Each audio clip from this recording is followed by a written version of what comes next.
Hello everyone and welcome back to my channel. For today's video I'm talking about 10 books that I hope to read before the end of 2020. So I'm pretty sure this is the third time I'm doing this type of video. Every November I just kind of think about all the books that I want to read before the end of the year. I just really like doing these videos. Even if I don't fully follow them, I still kind of like talking about some books that I really do want to try to make time for. So I have 10 books on this list that I'm hoping to get to before the end of the year. This list doesn't include any November or December releases. These are all books that came out in previous months. Also, I'm a mood reader, so who knows if I will actually get to any of these books. I am hoping I get to at least 5.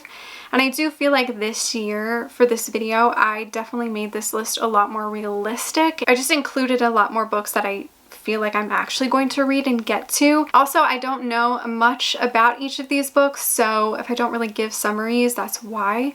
I just kind of wanted to show you guys what books I hope to read. Yeah, I like to go into books not knowing a lot, so yeah, I don't really want to know a lot of details before I read a book. Let's just get into the list, and these are in no particular order. It's just kind of how I thought of them, I guess. The first one that I would love to read before the end of the year is Rage and Ruin by Jennifer L. Armentrout.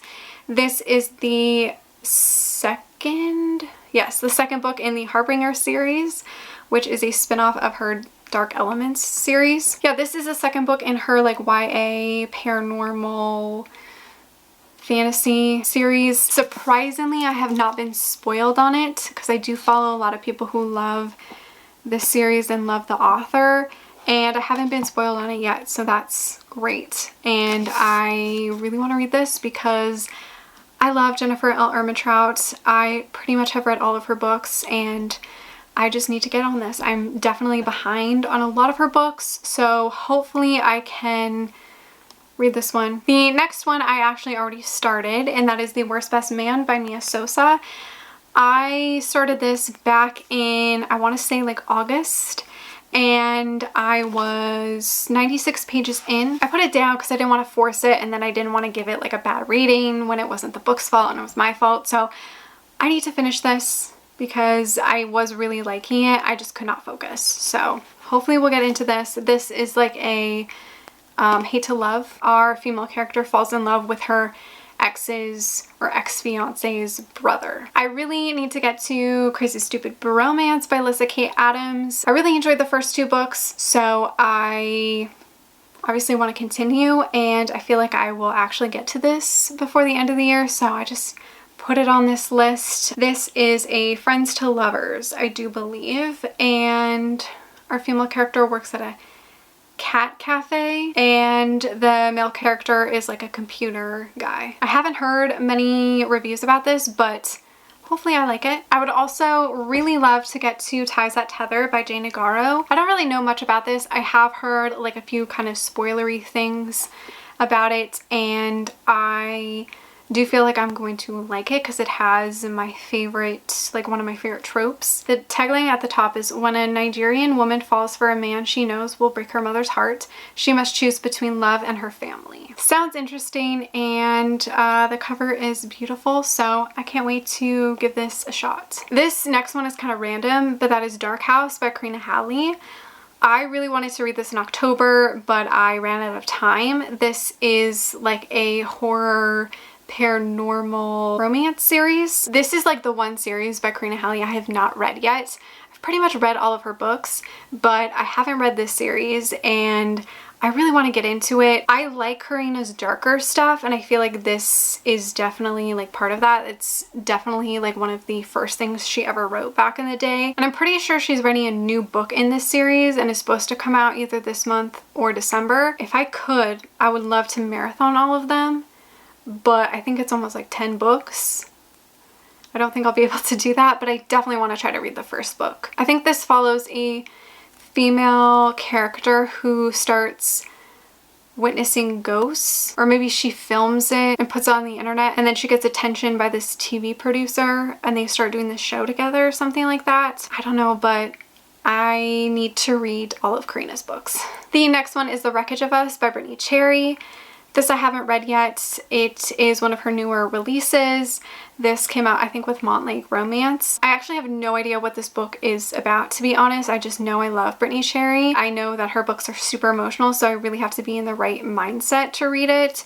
And that's why I haven't picked it up yet. But hopefully at some point I can get in that right mindset and binge this one. I'm pretty sure it's just like a new adult romance, and it's angsty and heartfelt, and it's probably gonna make me cry. That's all I really know. The next one is Kiss My Cupcake by Helena Hunting. I haven't read this yet. I've been meaning to read it. I wanted to read it back when it first came out, I think in August. This is a enemies to lovers, and it's about baking. I think both characters are rivals in like this baking competition or something. It sounds super cute. I love Helena Hunting, so I really want to read this. The next one is Man in Charge by Laura Lynn Page. This came out in October, and I do believe the second book comes out in November. So ideally I would like to binge both books because I think the first book ends on a cliffhanger or something. I think this is only a duology, I'm pretty sure. I don't know much about it, to be honest. I'm pretty sure our male character is this business billionaire type of dude, and that's all I know. But I love all of Laura Lynn's books, so yeah, I'm probably gonna get to this one before the end of the year. The next one I would love to pick up is Artful Lies by Jodi Ellen Malpez. The second book is actually coming out this month. It might already be out. I'm not exactly sure when it comes out, but I feel like I can now read the first book because the second book is coming out. I think this deals with like an antique dealer and this business dude. Very typical Jodi Ellen Malpez stuff, you know. I've heard that the male character is like a mixture of two of her other characters that I really love. I have been recommended this a few times, and a lot of people have told me that I would really love it, so we'll see if I'll get to it before the end of the year. And the last book on this list is The Brightest Night by Jennifer L. Armentrout. This is the third book in the Origins series, which is a spin-off of the Lux series. This came out in October. I sadly don't have a physical copy yet. I am planning on maybe buying one in a few days, and then hopefully I can read it before the end of the year. But again, I'm behind on so many of JLA's books. Like I'm behind on that one, The Brightest Night, A Kingdom of Flesh and Fire, I think. I still have not read The Problem with Forever. No, it's not The Problem with Forever. It's one of her contemporaries I haven't read yet. So I'm behind on a few of her books, and I definitely need to catch up. So hopefully I can get to The Brightest Night. I really love all those characters in that world. I'm also surprised I have not been spoiled on that either. Thank you, because I would probably cry if I was spoiled on this one. And this is just like a paranormal sci-fi romance series like about aliens, and it's YA. It's really fun. So that is it for this video. Those were all 10 books that I'm hoping to read before the end of the year. Let me know if you have read any of these books and what your thoughts are on them, and let me know what books you hope to read before the end of 2020. Thank you so much for watching. Make sure to give this video a like, subscribe, follow me on all my other social media, and I will see you guys in my next one. Bye!